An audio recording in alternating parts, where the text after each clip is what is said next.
Welcome back to everybody who is in the U.S., celebrated Thanksgiving. We were off for the long holiday weekend and a very, very disturbing and eventful break in a sense. I mean, the real world resembling Mr. Robot. I don't know if people are watching that series, resembling Mr. Robot more than ever after this weekend. Tear gas shot into Mexico by Border Patrol. Russia ramming Ukrainian ships, Trump shutting down a border crossing and dissonantly defending Saudi Arabian murderers effectively while saying that he's most thankful for himself this year. And we're going to talk about all of it. A good place to start is that there is now going to be yet another sort of test of Donald Trump's loyalty to the United States versus his loyalty to other countries, because Russia has hit and seized some Ukrainian ships. Donald Trump recently failed one of these loyalty tests. I mean, it's insane that this is even a conversation that we're having, but Donald Trump recently sided with Saudi Arabian killers called the Saudi royal family over our own and Turkey's intelligence agencies in the killing of Jamal Khashoggi. And here comes another test, because Russian forces have captured two gunboats and a tug belonging to the Ukrainian Navy after ramming the tug. There's video of the Russian vessel ramming the Ukrainian one. We'll be playing the video while we discuss what happened. And the story is that Russia initially claimed the Russian ships illegally entered Russian waters.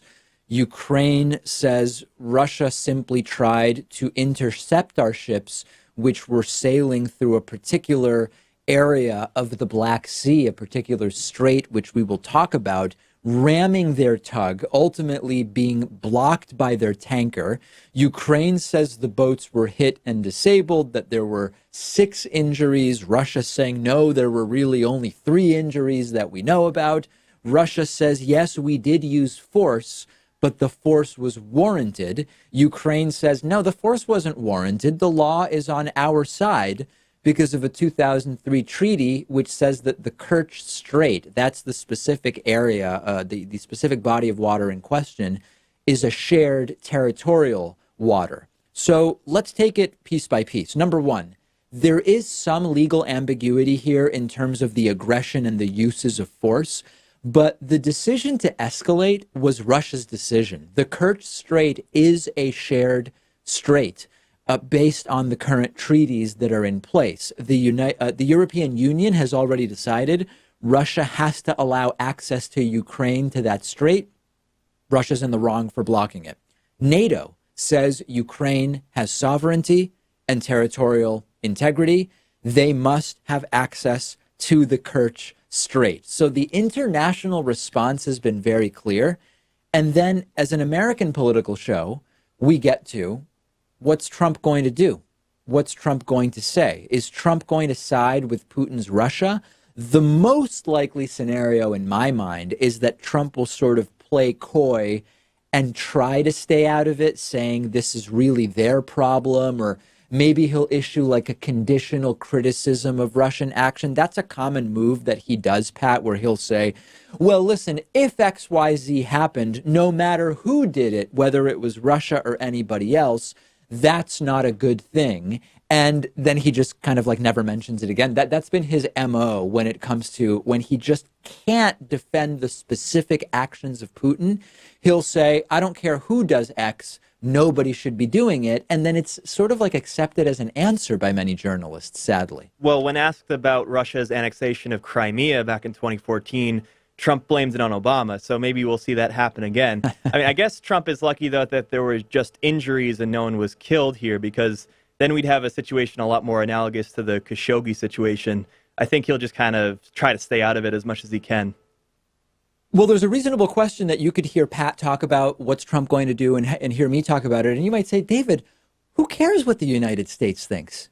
Who cares what Donald Trump thinks about this?